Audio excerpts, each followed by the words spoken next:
Hello, in this video, I will explain to you one example of nodal analysis. So the problem is calculate the node voltages. Which nodes? We are given two nodes here, node number 1 and node number 2. Okay, the first thing that we need to do is we extract information from the circuit, right? Okay, now we have node number 1 here and node number 2, which is the nodes that we are looking the voltage of.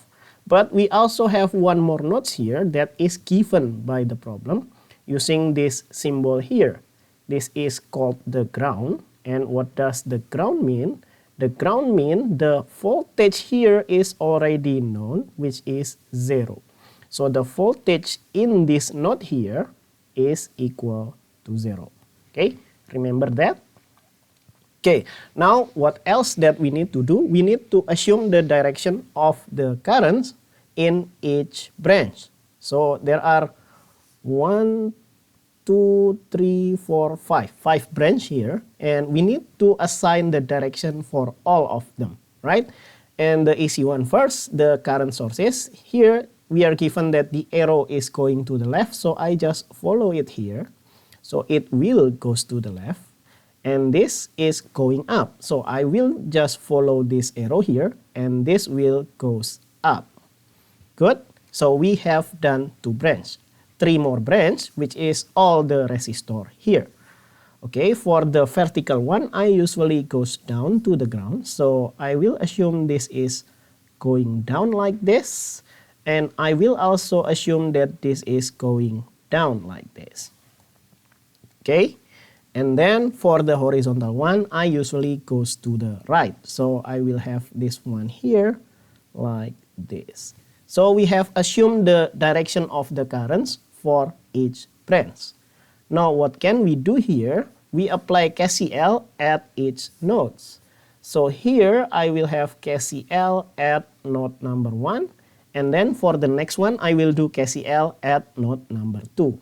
But let's do node number 1 first. So KCL at node 1. Okay, what does KCL say? KCL said that the sum of the currents that are going in is equal to all the currents that are going out. Okay. So the sum of the current that goes in is equal to the sum of all the currents that goes out. Okay, let's see here, node number 1. The current that goes in is this one here. So I will have this one, and we know this current exactly, right? Because this is a current source, which is 5 ampere. So I will have to write 5 here on the left hand side, because this is the only current that goes into node 1 here, right? Okay, so we have done for the left hand side. So now let's do the right hand side here. Okay, we have 2 currents that goes out. This one here and this one here. Okay, let's start from this one here, right? We need to find out this current, but we have a resistor here. So we cannot directly know the currents, but we can use the Ohm's law. How?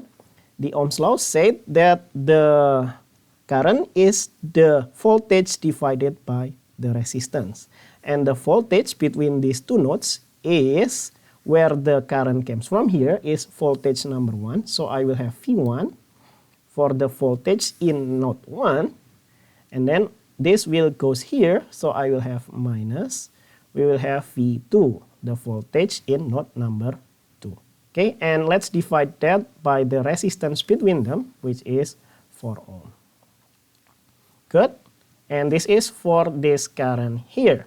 Now let's do another current, which is this one here that is going out from node 1. So I will have plus, right? Because this is the sum of the currents. Okay, so now where the current comes from, we have the current comes from to V1 here, from V1, right? So I will have V1. And the currents goes to the ground.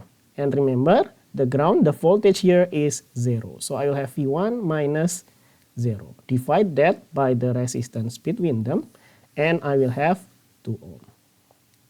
Good, now let's do some simplification. So I'll have 5 is equal to V1 minus V2 divided by 4. V1 minus 0 is just V1, so I will write it as V1 divided by 2. Okay, now I will multiply both sides here by 4 to get rid of all this denominator, 4 and 2, right? Because it will cancel into 4, right? So I will have 5 times 4, that will be 20. And this 4 and 4 will cancel each other. So I will have V1 minus V2. And 2 and 4 will cancel into 2. So I will have plus 2V1. Good. 1 plus 2, that will be 3V1. And then minus V2. And that will equal to 20. Good. Now let's save that as equation number 1. Okay, nothing that we can do from here. Let's move on to another KCL, which is KCL at node number 2. Let's do exactly that. KCL at node 2.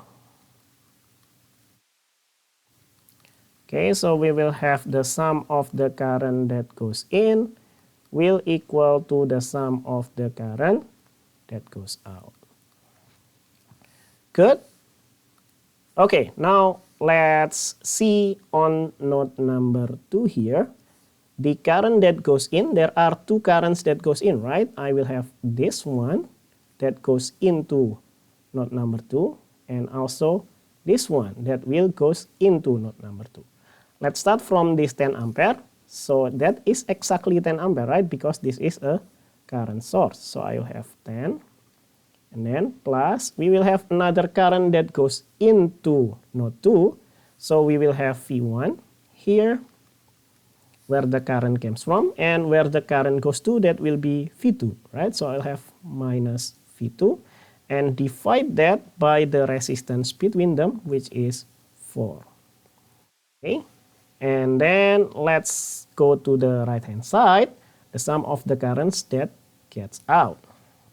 Okay, so this is one of the current that goes out from node 2, which is this one. So I will have 5 ampere here. And then another current that goes out is this one here. So we will have V2. Where the current comes from. So I will have V2 and then minus. Where the current goes to, it goes to the ground. So I will have 0 here and then divide that by the resistance between them. So I will have 6 here. Good. Okay, now what can we do from here? I think I will multiply both sides here by 12. Right? Why 12? Because it will cancel out all the denominator, right? So I will have 120 here. Then plus 4 and 12 will cancel into 3. So I will have 3V1. And then minus 3V2. And on the right hand side, 5 times 12, that will be 60. And then plus 6 and 12 will cancel into 2, so I will have 2V2 here. Good. Okay, now what can we do here? Let's move this 60 to the left hand side, so I will have 60. And then on the right hand side here, I will have, I think I will have minus 3V1. And then plus 5V2.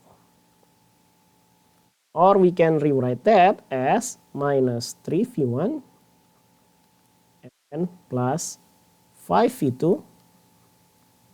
That will equal to 60. Okay, now let's save that as equation number 2.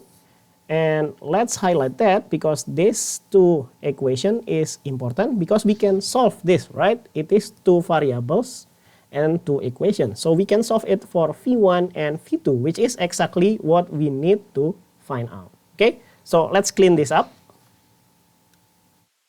Okay, now we have these 2 equations. Okay, we can just use elimination here. So we can add them up, right? Because 3 and minus 3 will cancel each other. So we can just add them up here like this. 3 plus minus 3 is 0. And then minus 1 plus 5, that will be 4 V2. And on the right hand side, I will have 60 and 20. So I will have 80 here. Good. So we will have V2 is equal to 20. And the unit here will be in volt, right? Okay, so we have one of the value that we are looking for, which is 20 volt. But then we can also find out what is V1 here from equation number 1 or equation number 2. Let's get it from equation 1. Remember that 3V1 here minus V2 is equal to 20. Let's rewrite that. But then V2, we know it from here, that will be 20. So I will have 3V1 and then minus 20, that will be 20. Or we can have 3V1 here is equal to 40. Or V1 here is equal to 40 divided by 3. 40 divided by 3, I think I will have 13.33, right? So 13.33 or like that. So I will have the unit here is in volt.